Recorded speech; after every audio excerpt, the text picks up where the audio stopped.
નમસ્કાર દોસ્તો, સુપરફાસ્ટ તાજા સમાચારમાં તમારું સ્વાગત છે। દેશ, દુનિયા અને ગુજરાતના તાજા, મોટા અને સૌથી મહત્વપૂર્ણ સમાચાર જાણીએ તે પહેલા તમે ચેનલમાં નવા હોય તો ચેનલને જરૂરથી સબસ્ક્રાઇબ કરીને વિડીયોને લાઇક કરી દેજો। સૌથી પહેલા દોસ્તો આપણે વાત કરીએ તો સાબર ડેરીના પશુપાલકો માટે આવ્યા સારા સમાચાર। સાબર ડેરીએ દૂધ ઉત્પાદકોના હિતમાં એક મહત્વપૂર્ણ નિર્ણય લીધો છે, જેનાથી અરવલ્લી અને સાબરકાંઠા જિલ્લાના 4 લાખથી વધારે પશુપાલકોને લાભ થશે। તો આ નિર્ણય અનુસાર ડેરી વચગાળાના ધોરણે હાલ 9 મહિનાના ભાવફેર ગત વર્ષ મુજબ ચૂકવશે। તો આજથી એટલે કે ગુરુવારથી દૂધ મંડળીઓને આ ભાવફેર ચૂકવી અપાશે। તો સાબર ડેરીના એમડીએ જાહેર કરેલા પરિપત્ર અનુસાર સાબર ડેરી 258 કરોડ રૂપિયા ભાવફેર તરીકે ચૂકવશે। બીજા સૌથી મોટા સમાચાર સામે આવ્યા છે। આજે અનેક રાજ્યોમાં ભારે વરસાદનું એલર્ટ। તો હવામાન વિભાગ દ્વારા આજે ઘણા રાજ્યોમાં ભારે વરસાદનું એલર્ટ જાહેર કર્યું છે, જેમાં ઉત્તર પ્રદેશ, બિહાર, સિક્કિમ, અરુણાચલ પ્રદેશ, મેઘાલય, આસામ, ગોવા, ઉત્તરાખંડ, રાજસ્થાન, ગુજરાત, નાગાલેન્ડ, ત્રિપુરા, મિઝોરમ, મણિપુર, મધ્યપ્રદેશ, તેલંગાણા અને કર્ણાટક સામેલ છે। તો દેશના અનેક રાજ્યોમાં ભારે વરસાદ પડી રહ્યો છે, જેના કારણે જનજીવન પણ અસ્તવ્યસ્ત થઈ ગયું છે। તો આસામ, મહારાષ્ટ્ર અને બિહાર સૌથી વધારે પ્રભાવિત થયા છે। ત્યારબાદ આગળ વધુ એક સૌથી મોટા સમાચાર સામે આવ્યા છે। છેલ્લા 24 કલાકમાં 185 જેટલા તાલુકામાં વરસાદ નોંધાયો છે। જ્યાં દર્શક મિત્રો, ગુજરાતમાં હવામાન વિભાગની આગાહીના વચ્ચે છેલ્લા 24 કલાકમાં 185 કરતાં વધારે તાલુકાઓમાં વરસાદ નોંધાયો છે। તે દરમિયાન સૌથી વધારે રાજકોટના લોધિકામાં 5 ઇંચ કરતાં વધારે વરસાદ નોંધાયો છે, જ્યારે ગીર સોમનાથના વેરાવળમાં 4.9 ઇંચ વરસાદ નોંધાયો છે। તો વંથલી અને માણાવદરમાં પણ 4.5 ઇંચ જેટલો વરસાદ, જ્યારે બાંભણમાં 4 ઇંચ વરસાદ ખાબક્યો છે। તો રાજ્યના 10 થી 15 જેટલા તાલુકાઓમાં 3 ઇંચથી વધારે વરસાદ પડ્યો છે, જ્યારે 15 થી 20 જેટલા તાલુકાઓમાં 2 ઇંચથી વધારે, તો 40 જેટલા તાલુકાઓમાં 1 ઇંચ કરતાં વધારે વરસાદ વરસી ચૂક્યો છે।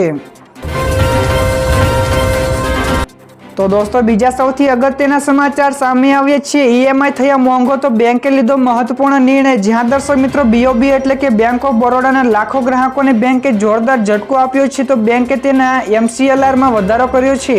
આથી તેની સીધી અસર ચાલુ લોનના ઈએમઆઈ એટલે કે તેના લોનના હપ્તા ઉપર જોવા મળશે। તો છેલ્લા 1 મહિનામાં એસબીઆઈ અને બેંક ઓફ મહારાષ્ટ્રના લોનના પણ દરોમાં વધારો જોવા મળ્યો છે। તો લોન ધારકોને એક પછી એક બેંક તરફથી ઝટકાઓ મળી રહ્યા છે। તો હાલમાં એક પછી એક બેંકે પણ સતત લોનના દરોમાં વધારો કરી રહી છે।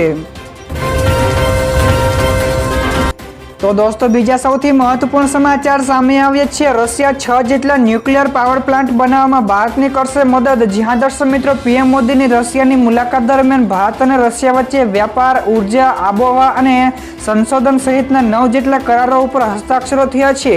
તો તે દરમિયાન રશિયાએ ભારતમાં 6 જેટલા નવા ન્યુક્લિયર પાવર પ્લાન્ટ બનાવવામાં મદદ કરવાનો પણ વિશ્વાસ વ્યક્ત કર્યો છે। તો રશિયાની ન્યુક્લિયર એનર્જી એજન્સી રોસ્ટોમ નવા ન્યુક્લિયર પાવર પ્લાન્ટ બનાવવામાં મદદ કરશે, જેણે ભારતમાં કુડનકુમલ ન્યુક્લિયર પાવર પ્લાન્ટ માટે મદદ કરી હતી।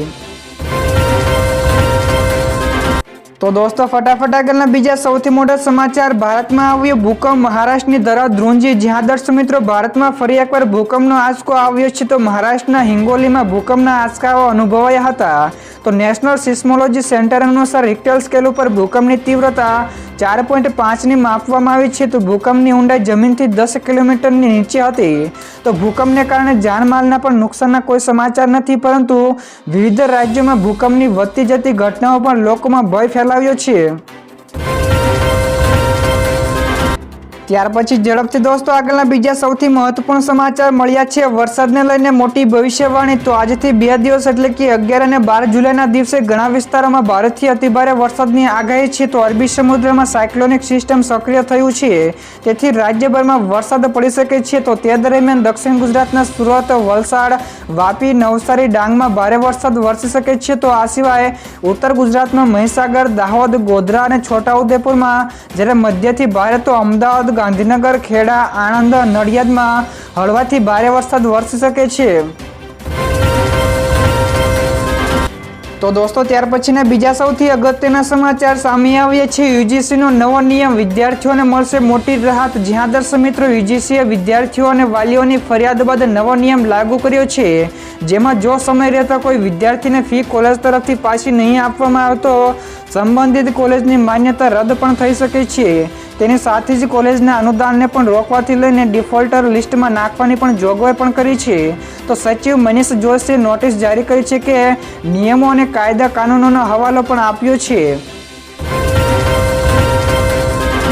તો દોસ્તો ત્યારબાદના બીજા સૌથી મોટા સમાચાર સામે આવ્યા છે। આસામમાં વરસાદે મચાવી તબાહી, તો અત્યાર સુધીમાં 85 થી વધારે લોકોના મોત થયા છે। જ્યાં દર્શક મિત્રો ઉત્તર પૂર્વના રાજ્યમાં વરસાદે ભારે તબાહી મચાવી છે, તો આસામ સૌથી વધારે પ્રભાવિત થયું છે। તો અહીં ભારે વરસાદના કારણે પૂર અને ભૂસ્ખલનના કારણે મૃત્યુઆંક 85 કરતાં વધારે વટી ચૂક્યો છે। તો જ્યારે કાઝીરંગા નેશનલ પાર્કમાં પણ પૂરના કારણે ઘણા પ્રાણીઓને પણ જીવ ગુમાવ્યા છે, જ્યારે રાજ્યમાં 88 જિલ્લાઓમાં 27.74 લાખથી વધારે લોકો પૂરથી પ્રભાવિત થયા છે। ત્યારબાદના દોસ્તો બીજા સૌથી મહત્વપૂર્ણ સમાચાર, અમદાવાદ અને બેંકોકની વધુ એક ડાયરેક્ટ ફ્લાઇટ શરૂ થશે। જ્યાં દર્શક મિત્રો અમદાવાદ એરપોર્ટથી બેંકોકની વધુ એક ડાયરેક્ટ ફ્લાઇટ ટૂંક સમયમાં શરૂ થવાની છે। તો અમદાવાદથી થાઇલેન્ડનો પ્રવાસ કરવા માંગતા લોકો માટે ટૂંક સમયમાં જ લો કોસ્ટ એરલાઇન્સ શરૂ થવા જઈ રહી છે। તો હાલ યુવા પ્રવાસીઓની પહેલી પસંદ બેંકોક બની રહ્યું છે, ત્યારે ગોવા જેવું હોય કે થાઇલેન્ડ, બંને સ્થળે જવાના ખર્ચમાં કોઈ મોટો તફાવત ન પડતા લોકો બેંકોક જવાનું વધારે પસંદ કરે છે। ત્યાર પછી દોસ્તો ફટાફટ આગળના બીજા સૌથી મહત્વપૂર્ણ સમાચાર સામે આવ્યા છે। ગૌતમ અદાણી હવે જહાજો બનાવશે। જ્યાં દર્શક મિત્રો ગૌતમ અદાણીની કંપની અદાણી પોર્ટ હાલમાં દેશની સૌથી મોટી પોર્ટ મેનેજમેન્ટ કંપની બની છે। તો હવે ગૌતમ અદાણીએ આગળ વધીને દેશમાં જ મોટા જહાજો બનાવવાની મોટી યોજનાઓ બનાવી છે, ત્યારે અદાણી ગ્રુપે તેના મુન્દ્રા પોર્ટ ઉપર જહાજો બનાવવાની દિશામાં આગળ વધવાનું શરૂ કર્યું છે। તો ચીન, દક્ષિણ કોરિયા અને જાપાન જેવા દેશોમાં 2028 સુધી નવા જહાજોનું નિર્માણ થઈ શકે તેમ નથી, કારણ કે ત્યાંના મોટા શિપયાર્ડ 2028 સુધી બુક થઈ ગયા છે। ત્યાર પછી દોસ્તો ઝડપથી આગળના બીજા સૌથી અગત્યના સમાચાર મળ્યા છે। ઈડીએ ચાર્જશીટમાં કેજરીવાલને આરોપી બનાવ્યા। તો દિલ્હીની લીકર પોલિસીમાં કથિત કૌભાંડના મામલામાં ઈડીએ રાઉઝ એવન્યુ કોર્ટમાં ચાર્જશીટ દાખલ કરી છે। તો ચાર્જશીટમાં ઈડીએ દિલ્હીના સીએમ અરવિંદ કેજરીવાલ અને તેમની આમ આદમી પાર્ટીને આરોપી બનાવ્યા છે। તો ચાર્જશીટમાં ઈડીએ અરવિંદ કેજરીવાલને કૌભાંડમાં કિંગપિન અને કાવતરાખોર ગણાવ્યા હતા। તો ઈડીએ દાવો પણ કર્યો છે કે તેને ગોવાની ચૂંટણીમાં લાંચના પૈસાના ઉપયોગની પણ જાણકારી હતી। તો દોસ્તો ત્યાર પછીના બીજા સમાચારની આગળ વાત કરવામાં આવે તો પતંજલિને ફટકાર, 50 લાખ રૂપિયાનો દંડ। તો પતંજલિ આયુર્વેદિકની સમસ્યાઓ ઓછી થઈ રહી નથી। તો હવે કપૂર ઉત્પાદનો સંબંધિત એક કેસમાં બોમ્બે હાઈકોર્ટે કંપનીને ફટકાર લગાવીને 50 લાખ રૂપિયાનો દંડ ફટકાર્યો છે। તો ટ્રેડમાર્ક ઉલ્લંઘનના કેસ નોંધાવ્યા પછી 30 ઓગસ્ટ 2023ના રોજ કોર્ટે પતંજલિને કપૂર ઉત્પાદનો વેચવા ઉપર પ્રતિબંધ મૂક્યો હતો, જો કે કંપનીએ કપૂર ઉત્પાદનો વેચવાનું બંધ કર્યું ન હતું। તો આવી સ્થિતિમાં કોર્ટે હવે આ કાર્યવાહી કરી છે। તો દોસ્તો આ સિવાયના બીજા સમાચાર આગળના શેર માર્કેટ વિશે પણ મળ્યા છે। તો ગઈકાલે શેર બજારમાં સેન્સેક્સ 80,000ની સપાટીની અંદરની બંધ રહ્યો હતો। તો શેર બજાર ગઈકાલે ઘટાડા સાથે બંધ થયું હતું, જ્યારે ટ્રેડિંગ સેશન્સના અંતે બીએસસી સેન્સેક્સમાં 426 પોઈન્ટ ઘટીને 79,924 અંક ઉપર બંધ રહ્યો, જ્યારે એનએસસી નિફ્ટીનો સૂચકાંક 108 પોઈન્ટ ઘટીને 24,324 અંક ઉપર બંધ રહ્યો હતો, જ્યારે ટ્રેડિંગ સેશન્સના અંતે બેંક નિફ્ટી પણ 379 પોઈન્ટ ઘટીને 52,189 અંક ઉપર બંધ રહી હતી। તો રોકાણકારોના 7 લાખ કરોડ સ્વાહા એટલે કે ડૂબી ગયા છે। તો દોસ્તો ત્યાર પછીના આગળના બીજા મહત્વપૂર્ણ સમાચારની વાત કરવામાં આવે તો 3 ગોર્જીસ ડેમના કારણે પૃથ્વીની પરિભ્રમણ ગતિ ધીમી પડી છે। જ્યાં દર્શક મિત્રો હાલ ચીનમાં બનાવવામાં આવેલો વિશ્વનો સૌથી મોટો ડેમ 3 ગોર્જીસ વિવાદમાં આવ્યો છે।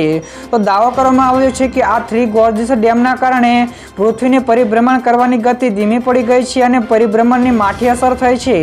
તો આ ડેમમાં સરોવરમાં 42 બિલિયન ટન પાણી છે। તો તેના કારણે દબાણના કારણે પૃથ્વી પરિભ્રમણ કરતી વખતે તેનું મોમેન્ટ ગુમાવી દે છે। ત્યાર પછી બીજા સૌથી અગત્યના સમાચાર, અગ્નિકાંડના પીડિત પરિવારોએ સીએમ સાથે કરી મુલાકાત. તો રાજકોટ અગ્નિકાંડના પીડિત પરિવારે ગાંધીનગરમાં મુખ્યમંત્રી સાથે મુલાકાત કરી હતી. તેમની માંગ છે કે આવા ગુનામાં ફાંસીની સજાની જોગવાઈ કરવામાં આવે. તો મુખ્યમંત્રીએ પણ યોગ્ય કાર્યવાહીની ખાતરી આપી છે. તો ઉલ્લેખનીય છે કે થોડા મહિના પહેલા જ રાજકોટમાં સાંજના સમયે ટીઆરપી બિલ્ડિંગમાં આવેલા ગેમ ઝોનમાં એક મોટો અગ્નિકાંડ સર્જાયો હતો.